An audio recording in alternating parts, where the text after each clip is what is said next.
The Echo Chamber.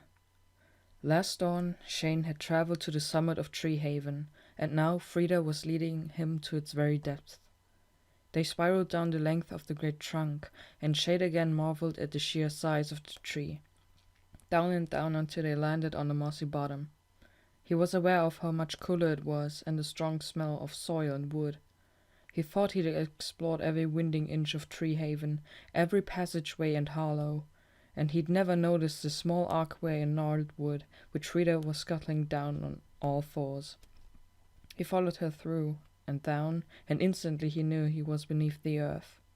His echoes bounced harshly against the walls of the narrow passageway.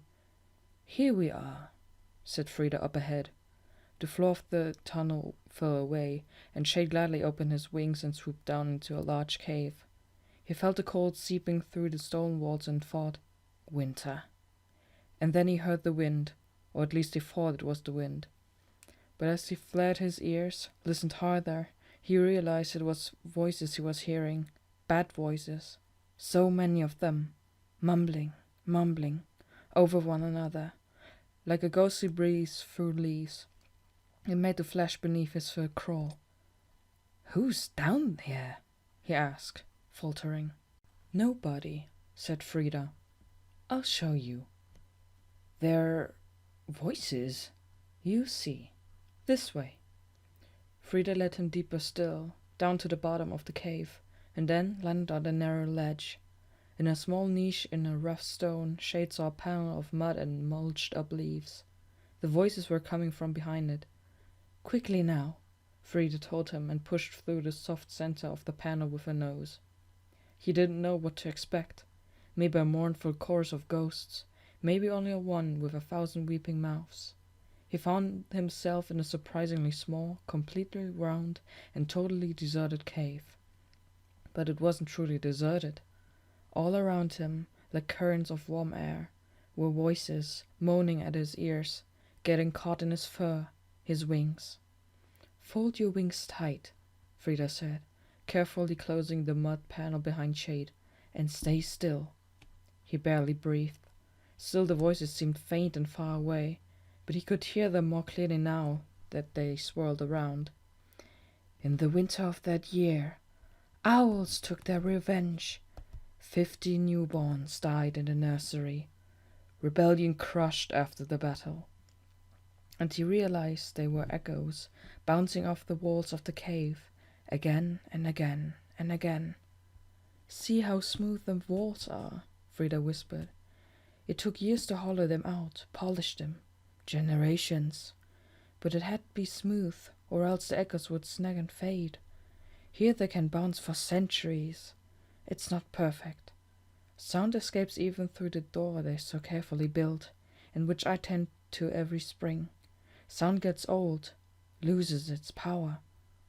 "What's it for?" Shade asked. "This is the history of the Silverwing colony," explained Frida. "Right here, every year, one of the elders is appointed to sing the year's stories to the walls, and they stay here." "How do you keep them all straight?" Shade wanted to know, his ears flicking from one eddy of sound to the next. His mind felt cluttered and confused. "It takes a certain talent," said Frida. "Concentration, patience. Few can do it, but I have a feeling about you. Here, let me help." Shade watched as the old bat swiveled her ears, eyes darting as in search of insects. "Yes, here it is, the oldest story of all. Catch it now. Concentrate." Shade moved his head up against Frida's, eyes closed, ears prickled high, and suddenly there was a voice inside his head, so clear, so much a part of him, that he jerked back and pinned his ears flat to escape it. "It's an odd feeling, isn't it?" said Frida. "It gets right inside you," he said sheepishly. "It's all right. Try again." He tensed as the sound flowed into him, but this time held on. "Long ago," came a voice, "millions and millions of years ago, the world was an empty place." It was a female's voice, steady and melodious. and it gave Shade the strangest feeling to think she had spoken these words so long ago, and he was hearing them now, as if for the first time. He listened intently, eyes clamped shut. There was only Nocturna, the winged spirit, whose wings spanned the entire night sky, and were the night sky, and contained the stars and the moon and the wind. One by one Nocturna fashioned creatures. The words faded away, and without warning, his mind was filled with pictures. A brilliant silvery world flared up before him, as clear as his own echo vision at night. His eye popped open in surprise. "What's happening?" "Echo pictures," the elder told him patiently. "We see with echoes, and with practice it's also possible to sing echo pictures into bats' heads. It's so real! Listen. You'll lose it if you're not careful." He shut his eyes, exhaled slowly, and let the silvery word fill his mind once again. The beginning of the world, and he was there, watching it.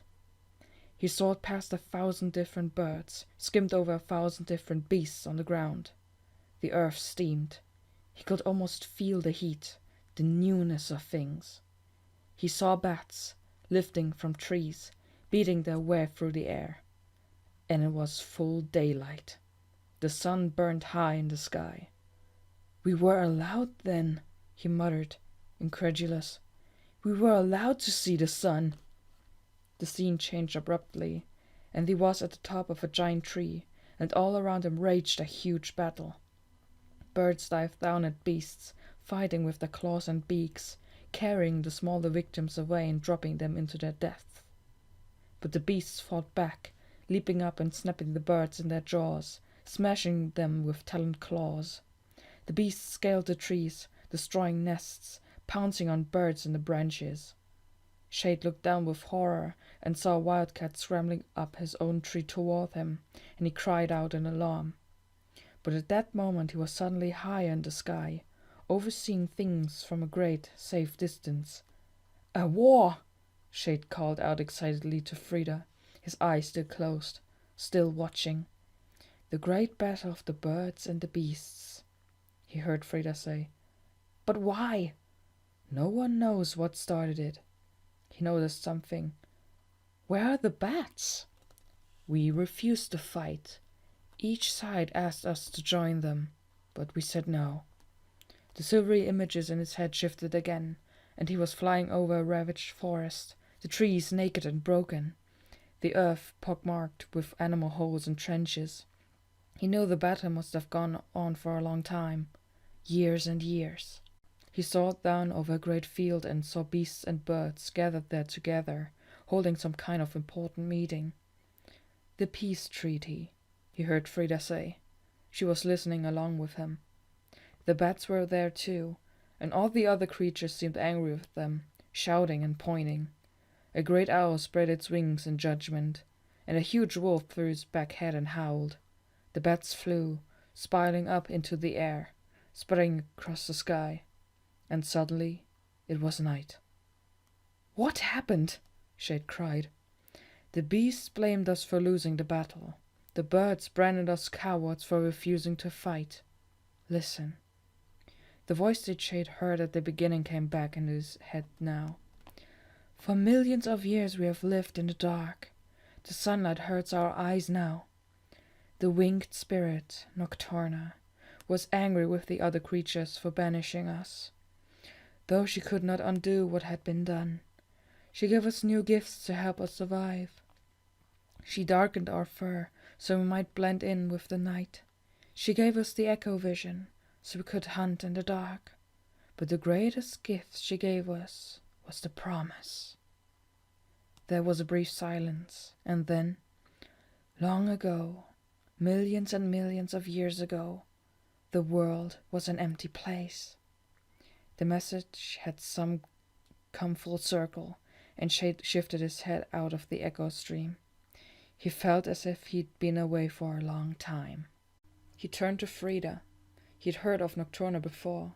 Every newborn had. The mysterious winged spirit who made everything.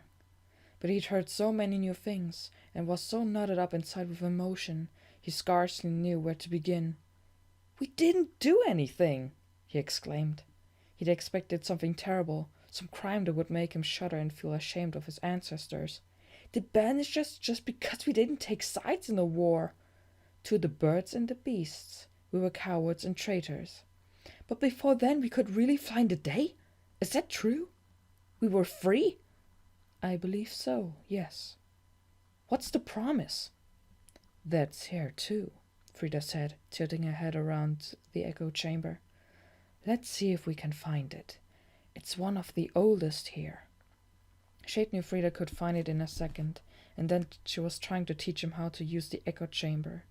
Together, they sifted through the eddiest of sound, and Shade soon discovered that they were all different. The newer messages were clearer and slightly louder. The older ones had a faint hiss to them, words and pictures occasionally muffled, or obscured altogether. "You're getting close," Frida said. He found one story gusting across the cave's bottom, quite faint. He listened, caught a few words. "Is this it?" Frida cocked her head, squinted, and gave a nod. "Well done." Shade latched onto the echo and let the story fill his head. It was another voice this time, unsteady and old, but filled with a kind of radiant hope. "This is the story of Nocturna's promise. It had been carried from bat to bat for over 1,000,000 years, and I speak it to these walls so that future Silverwing generations will know what has passed, and what will come to pass. The promise that was made one day long ago." Shade was in an ancient forest, peering out over the fields. There were no bats in sight. He was alone in the middle of the day, the sun high in the sky. Suddenly darkness seeped over the earth, as if a giant bat were slowly unfurling her wings and blocking out the light. The beasts shrank back in terror. The birds shrieked and fled to the cover of the trees. The sun disappeared. Not disappeared exactly, but the shade it was as if a huge black eye had opened in front of it. Nocturna's eye. That was the first thought that popped into his head. Only the rim of the sun remained, and he was staring at it. This blazing ring of silver light. So bright that even as a picture in his mind, it made his eyes smart. All at once bats were streaming from their roosts, and he was among them, an ecstasy of wings. They nodded in the sky, then flew apart, swirling beneath the silver ring. It was the first time in 1,000 years they had been out in the day. The dark sky began to speak, and Shade felt every inch in his body tingle. He knew without a doubt that this was Nocturna's voice, speaking to the bats long ago. "One day your banishment will end, and the cruel law will be broken. You will no more have to fear the claws of the owls or the jaws of the beasts, and you will be free to return to the light of day once again." The silver ring in the sky slowly faded, and then black silence filled Shade's head. The echo began to repeat, and Shade shrugged it off, turning urgently to Frida. "Will there be another war? Is that what it means?" "Maybe. I don't know." "When? When will it happen?" The elder bat shook her head. "Maybe not in my lifetime, or yours." She paused. "But I think it will be sooner than that." "How come?" Shade asked, startled. "Because of this," Frida told him, unfolding her wing and revealing the silver band on her forearm. Shade gasped as if seeing it for the first time. He remembered the image from the echo story. The sun being blotted out by Nocturna's black eye, so that it was only a blazing ring of light, a ring of silver, just like the band on Frida's forearm. "You see it, don't you?" Frida asked. He nodded. "How did you get it?"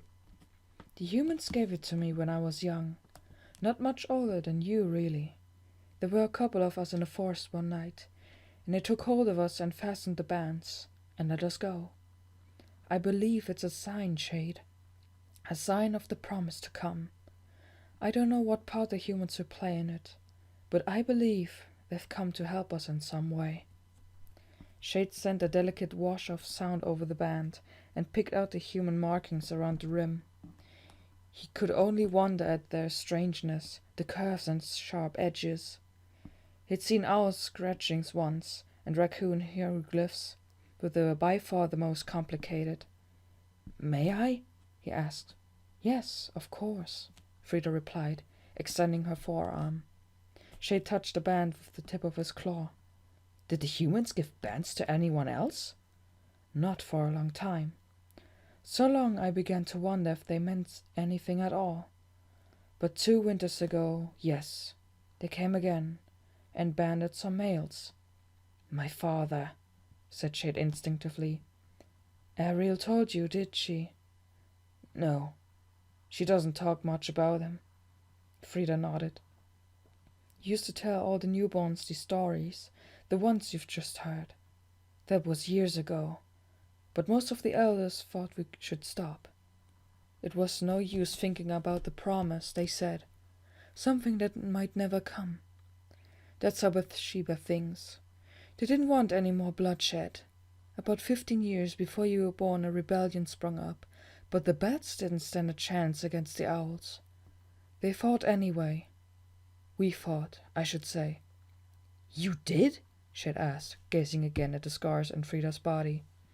"I was lucky to escape with my life. After that, the elders wanted to just stay in the night and forget they'd ever had the freedom to fly in the day. Most bats think they're right. I can't fault them for it. It makes sense. But some bats, they just can't let go of that idea of the sun, of freedom. I'm like that.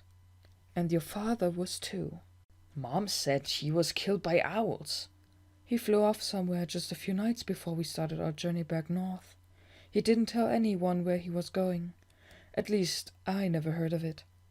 Maybe he told one of the others. All I know was there was something he wanted to find out. About the bands, about the humans, maybe. He never did come back. There were a couple of others before him who disappeared too."